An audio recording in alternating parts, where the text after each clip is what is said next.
as well. So without further ado, I have a lovely trio that's going to be coming on stage. That is Sara, Ruth, and also Leah. They're going to talk about the importance of having workplace communities and why that actually matters. So ladies. Thank you. Oi, oi, workplace trends. This is pretty nice, isn't it? Oh, thank you for a clapper. Yeah, all right. I'll see you later then. Bye-bye. No. So there are a couple of options here. We could do the next half an hour where we talk about my shoes or my earrings. We could turn the lights off. Let's just have a little nap. Or shall we talk about workplace communities? Let's go for the third one, right? Do what we're here supposed to be doing. So, my name is Sara Edwards and I work for the Government Property Agency. As Mbali said, I have some of my colleagues with me here today. I'll introduce them in just a moment, so don't worry. You'll get to know their names, what they do in the GPA and why they're here to talk about communities. So, we've got the next 30 minutes-ish to cover workplace communities. And we in the GPA are part of the civil service. So we're going to tell you a little bit about how we are rolling out, delivering, implementing and sustaining these communities across the civil service. So as the Government Property Agency, we have 4 strategic key objectives. Don't worry, I'm not going to go into much detail about these at all, so it won't be a bore you to death type of thing. If you want to know more about the Government Property Agency, feel free to hit us up. There's about 100 of us here today. But also go on our gov.uk page. That will tell you everything that we do.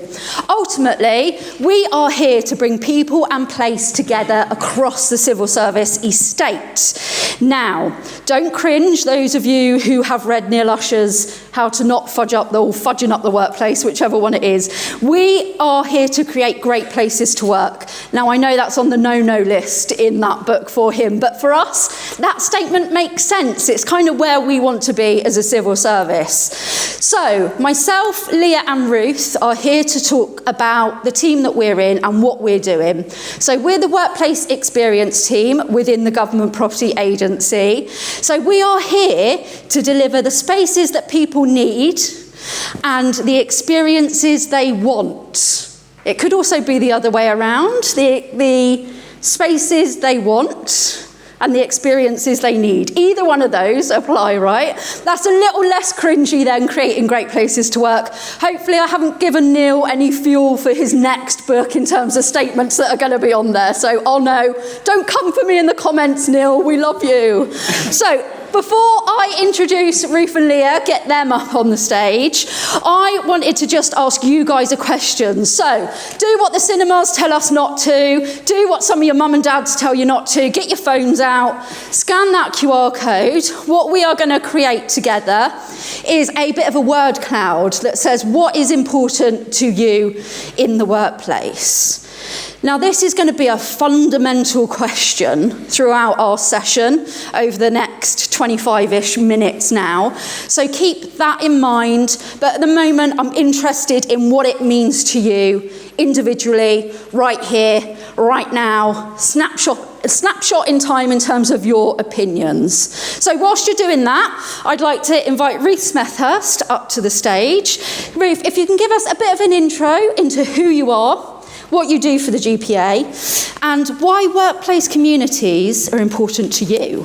Thanks, Sara. So, yes, as you wonderfully introduced me there, my name's Ruth Smethurst. I'm the Customer Experience Lead for the North Region in Government Property Agency, and I'm also the Strategic Lead on our Building Communities work stream. And the reason that community is so important to me is I am a natural extrovert, and I really feed on the energy of people around me. Oh, she feeds off of it. Especially yours.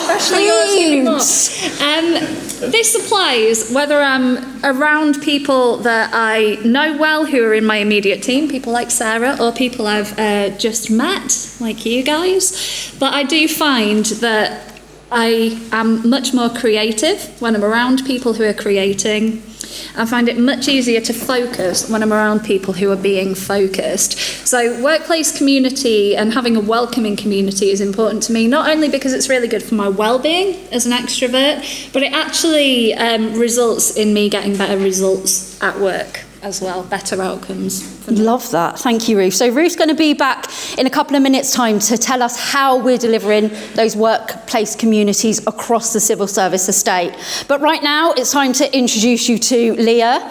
Come on, Leah, me old buddy, me old mate, get up here. So Leah, tell us what you do for the GPA and why workplace communities are important to you. Okay, hi everyone, I'm Leah Jones. I'm the Deputy Director for Workplace Experience in the Government Property Agency. And like Ruth, I'm also an extrovert, but only within trusted circles and safe spaces. So for me, communities are really important for that. But no matter what people's personality types, I really want them when they come into our buildings and our spaces to feel comfortable and confident. And as humans, we've really got this desire and this need to be part of a tribe, to feel like we belong. And I think that's what communities can really bring. We're encouraging people back to the office, and to do that, we need to have something that's encouraging people in. We spend so much of our time in work, second to home, we spend more time there than anywhere else. It needs to feel like a second home, and to do that, communities really are vital. So to me, they're not a nice to have, it's something we really need to be focusing our attention on going forward. Perfect, thank you so much, Leah. So I'm going to leave you in Leah's capable hands then to talk about why that workplace community bit is even more important and why it should be more than a workplace trend. It's like a workplace experience fact of life. There you go, next year's conference in the bag. So I'm going to chat to you a bit more about why communities are so important to us. So within the GPA, we manage a large proportion of the government estate. And we're also building and creating new hubs and spaces. And sometimes we can have 1 or 2 departments moving into those new hubs. And sometimes we can have up to 20 departments moving in, as we did in our Birmingham hub. So you can imagine 20 different departments. We knew that was going to be quite tricky, getting all those people to work together and thinking about those tribes again, our kind of tribal instincts that we have when we work in a department where, we could be kind of like suspicious of other people or a little bit territorial. And we knew that's the culture that we really, really didn't want to have. We wanted to have open, sharing, collaborative buildings and spaces. So we knew we were going to have our work cut out when we were moving all those different departments in, getting them to share and getting them to get the best value out of those spaces and to really play together nicely and work together nicely. So the team did a lot of work in terms of thinking about how are we going to build these communities. Ruth is leading on this. There's a lot of there's a team behind Ruth as well, really putting that effort into what can we do to bring these people together and really get them to move away from those tribal instincts and really get them into that sharing, open community. So there's a whole lot of planning in there, and Ruth's going to go into a little bit more detail in terms of how we did it. But when the team were working through this, they came up with some strap lines, and I know in Workplace Trends, we love a strap line. We love something that we can take away. So these ones in particular were my favourites. So the first one, the space is ours to share, not mine to own. I love this strapline. If I could have this written above the doorway of every building that we have, I would, and I'd make people swear allegiance to it when they come in each day. This is what we want people to do, share the space. That's what it's there for. That's how we can get the most value from our buildings and from our spaces. Moving away from those kind of bad habits that people have where they're quite territorial and they're hogging space and suspicious of people who are coming into those spaces. It's there to share. So the next one that I really love as well is creating communities without walls. And this really harks back to what we've been working on in the civil service for many years. And we've got people here who we know contributed to this, the whole working without walls. But this creating communities without walls, your communities don't have to start and end with the front door. We've got all these digital technologies that are supporting us, that you can still be involved. You don't have to be in the building in that space. You can still be building these communities and living and enjoying that community approach. So I don't need to just take my word for it in terms of how I feel and what I think. We've got some data that back this up. So we've got a fantastic customer insights team. And we've been working with Leesman for the past 2 to 3 years measuring workplace experience. And one of the questions that we ask in the Leesman survey is, my workplace contributes to a sense of community. Now, we thought in our insights team, let's do a little bit of digging into that. Have we got any data that backs up our thought that community has an impact on workplace experience? So we've got data from over 35,000 civil servants. So we've got a pretty big data set. And we did a little bit of digging into this question. And when people are asked this question, they can either strongly agree, slightly agree, through to strongly disagree with this. So if you're familiar with Leesman, you'll know that when you run a survey, at the end of the survey, you get something called an LMI, which is a Leesman index, and it's a measure of the workplace experience. The higher the number, the better the workplace experience. And then to give you a little bit of grounding in terms of what those numbers mean, the average workplace experience, so the average LMI, is 64.6. And then Leesman have something they call Leesman Plus, which is where you're having an excellent workplace experience. That starts with a score of 70. So just keep those numbers in mind. 64 is average, 70 and above is an excellent workplace experience. So when we were digging into this question, people who strongly agree that their workplace contributes to a sense of community. I'm going to have to change the word contribute because I fall over it every time, so I'm going to have to move that one out. But we want to know the people who strongly agree with that statement, what is their overall workplace experience? What is their overall LMI? And we found that the LMI from the 35,000 civil servants that we've surveyed was 85. So bear in mind, an excellent workplace experience is anything over 70. Sorry, Sarah.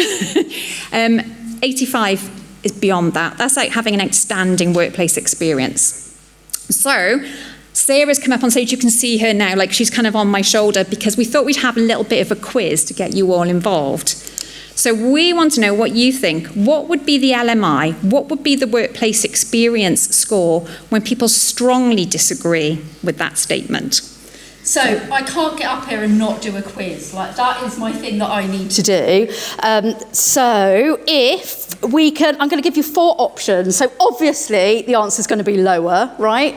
What kind of person is going to go higher than that if they strongly disagree? So I'm going to give you 4 options. I'll read the options first, and then I'll ask you to vote on which one you think it's going to be. We're going to do a very analog type of vote. It'll just be a hand up. So don't worry, there's no tech involved in this bit. So for those who think that the LMI was between 85 and 60, that's going to be option A.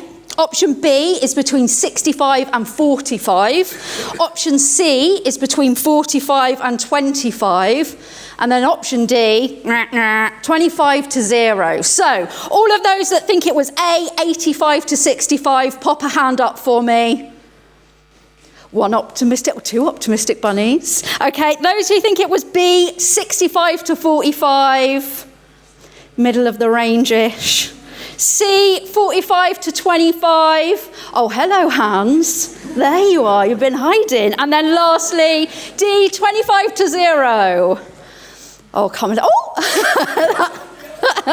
Okay, a couple, okay. Come on, Leah, put us out of our misery. So I think we had a nice spread there in terms of what we thought the score was going to be, but it's kind of sitting in the middle. So I won't do a drum roll. Let's get on with telling you what that score is.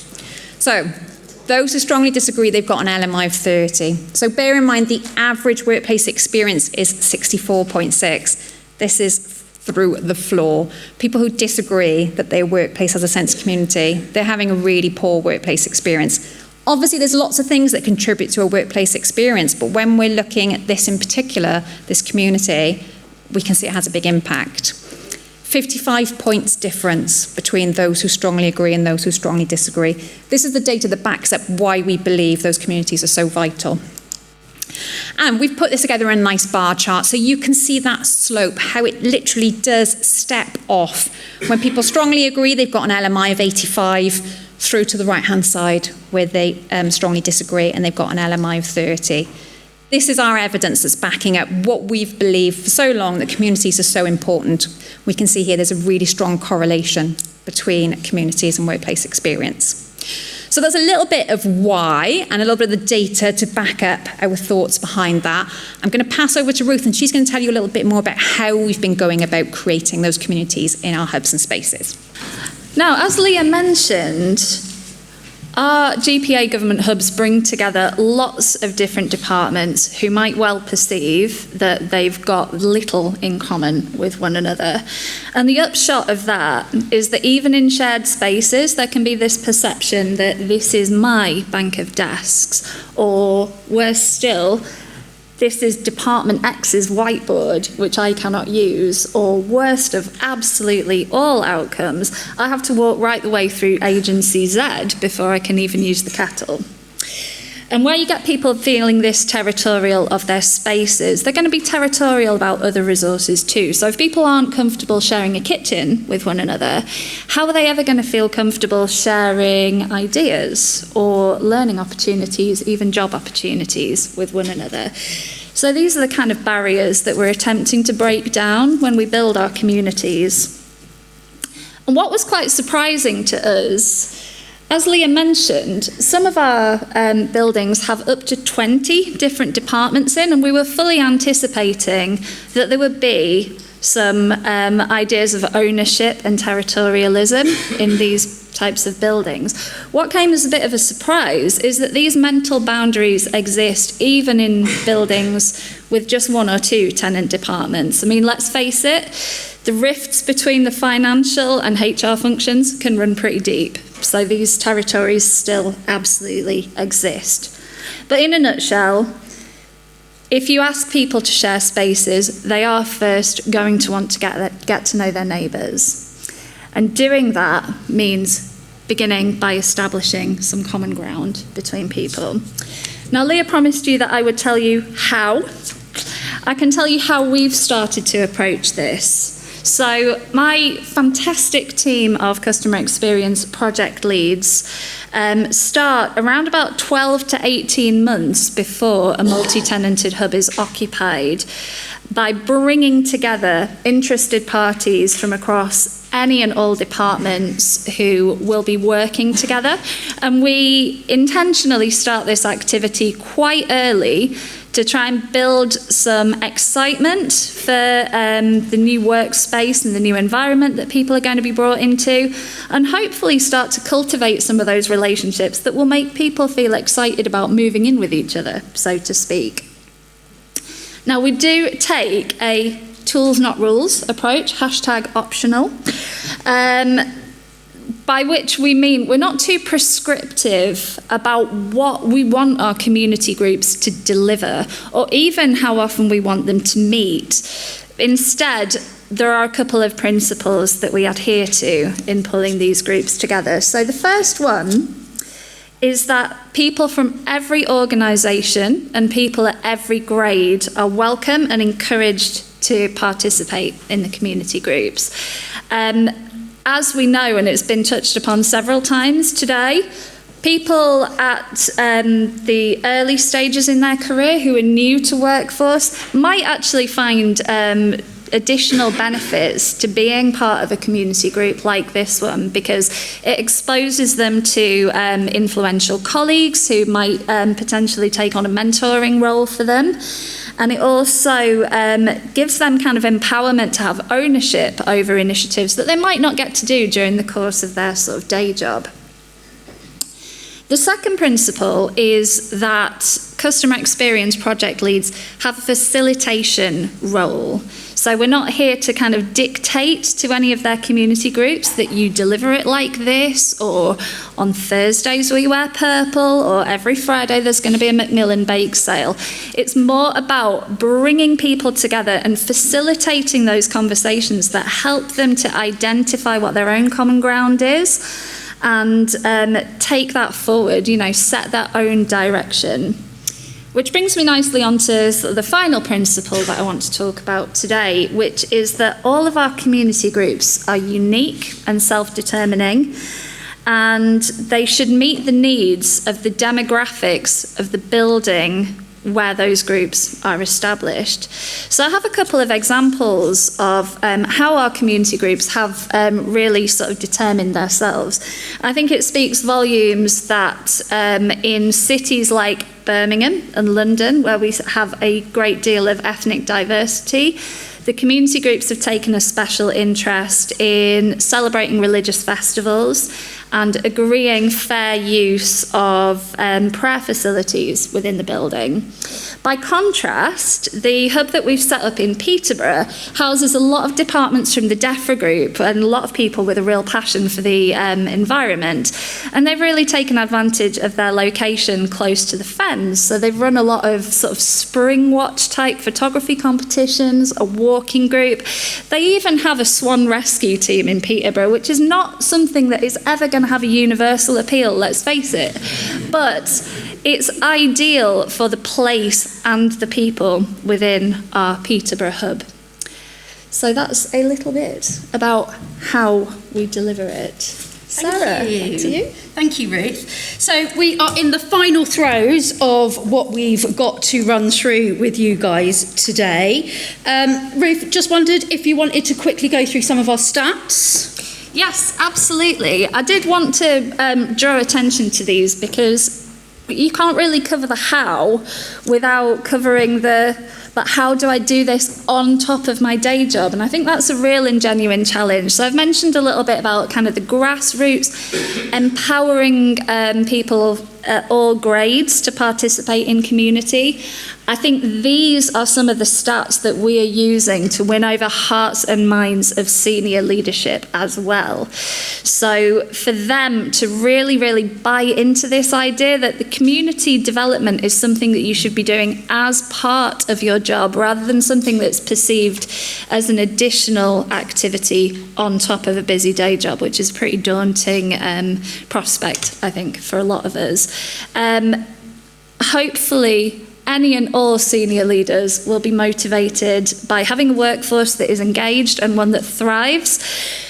Even the most sort of hard-hearted, hard-nosed of leaders is going to respond to that last statistic, let's face it, because the longer you can get people to stay with your organisation, the far better economically and, you know, for the enrichment of your workforce as a whole. So I thought it was worth exploring that as well. Do we think that's winning Elon Musk over when we're talking about if we've got to have a hard conversation with him about communities, right? I feel like that's the benchmark test. He's not here, is he? Not that we know. So I guess we wanted to leave you before we open up for Q&A with a couple more things. So the first is we want to go right back to the start. As I said, that question we asked each and every one of you in the room is really important for us. When we're talking about our workplace-based community hacks, this is absolutely one of them. What's important to our people in our workplaces? How can we make sure that those communities are working for them, not against those interests? As Ruth said, the swan rescue stuff in Peterborough, I was on that very first community call. Swans came up within 5 seconds of everybody getting together in that group, which was a brilliant bit of local and regional curiosity for them all. And then to bring some of that stuff to life, so this is what our communities have done. In our Birmingham 23 Stevenson Street Government Hub, we ran a photo competition amongst the people that were working there. There is something called a Tar Bab Award, which again really fills my heart with joy. If we're talking about those regional ways to reward colleagues in a building, using that regional language, something that really pulls them in, is absolutely lovely. Again, at our Darlington Economic Campus, we've got a Kaylee going on. How exciting. And other bits and bobs about coffee mornings and how people can come together in those spaces. Litter picking at our Birmingham 23 Stevenson Street office. There is a variety of people in these photos. You won't know them, but we have some of the reception staff. We have some people from departments. We have our workplace building community manager in that group. So it shows you the things that we can do when we come together on stuff that interests us specifically. And before we go, what would life be without asking ChatGPT something? So I asked ChatGPT, why are workplace communities important? And this is what it said. Why wouldn't you? Come on, AI, you're doing a brilliant job. Should have asked ChatGPT to run this session, shouldn't we? So let's have some questions and we'll try and get some answers. Leah, if you want to come on up. Ooh, I should not fall off stage. Wow. Go for it. Thank you for that. That was actually great, Sarah. Thank you both, like Sarah, Ruth, Leah, and also for the energy as well. So any questions in the room in terms of a really interesting topic, I think, of community? And actually, I'm going to ask you the first one. What were the types of challenges that you actually faced in terms of creating but also maintaining these type of communities? Because I know when these type of initiatives tends to start, there are a lot of blockers or a lot of resistance. So what was the process and how did you manage to overcome them? I think we've got to throw that over to Smethurst, haven't we? Go on, Ruth. Yeah, I Stand think, by the mics. Yeah, I think one of the things that's been writ quite large, actually, particularly in this kind of like grassroots movement of getting people involved in communities, we've had quite a few people timidly asking us, how much time am I committing to this? What am I actually signing up for? So I think, again, shifting that dial and getting that senior sponsorship whereby people can feel empowered that they're going to be recognised and rewarded for contributing to their communities rather than penalised for doing it is massive, so that they can be confident that they're not adding, 10% extra hours per week in community events, but they're actually like including that as part of their, job description, part of their day job. Yeah, you mentioned that in terms of that actually being part of their day-to-day, which I think was really important as well. Thank you. Are there any questions in the room? Yes, I have someone there. Thank you. Hi, I'm Rosie from TTSP. I've got a question, I guess, with regards to ESG and kind of bringing in community into the workplace as well. It's something that some places are able to do because their building offers it. Perhaps it's a kind of community area within the ground floor space. I just wondered, from a kind of security aspect, from what you do, are you able to bring the community into your building? Bearing in mind, I'm guessing it's kind of similar to anyone else where the building is empty Friday, Saturday, Sunday, Monday, and just from a carbon perspective, kind of utilising the building. Go on. I was just going to ask, Rosie, have you been attending GPA meetings? That's such a prevalent question. And I think we're starting to partner with an organisation called Social Value Portal that's really advancing our thinking and unifying the conversation across GPA about how significant using that kind of void time in our offices can be. You're quite right to identify that security is an issue and something that civil servants notoriously get a bit twitchy about, get quite agitated over. But I think, one of the themes for today has been like looking at change and looking at being future focused, and I think that's the direction of travel for us now. Thank you. Thank you, Rosie. Any other questions in the room? Hi, I'm Alex. I'm from Rolls-Royce. I know you touched on this, but what recommendations do you have for building that sense of community in a hybrid environment, particularly when perhaps not everybody wants to come back into the office, or perhaps when people were hired during the pandemic when they didn't have to come into the office and now their expectation has changed somewhat? Thank you. Again, sorry, Ruth. Really drawn the short straw today, haven't I? So we did mention the importance of building a community without walls, and something that I'm a really passionate advocate for is looking outside the parameters of a traditional team environment. You're exactly right about the impact of the pandemic and a lot of recruitment practices that happened in the pandemic. I think we became a lot more location agnostic, and what we have now is a lot of distributed teams. But what I would sort of emphasise and drill down to everybody is that you've got things that you can learn, things that you can teach, and people that you can draw support from, whether they're part of that, kind of like nuclear family of your traditional working team or not. And I think that extends even across departmental boundaries, and this is one of the reasons that I think location-based community is so powerful. It's reframing our mindset from being, I have to be surrounded by my line manager and my direct reports and my peers, to more, I have to be around people with a similar mindset and of similar interests to myself. Thank you. Hi, I'm Mark Catchlove from Millennial. Fantastic presentation, really exciting. I wanted to ask you a question. We know for lots of politicians, the answer's a number. Is there numbers around staff attraction and attrition or retention that you've put to projects where you've implemented this community idea?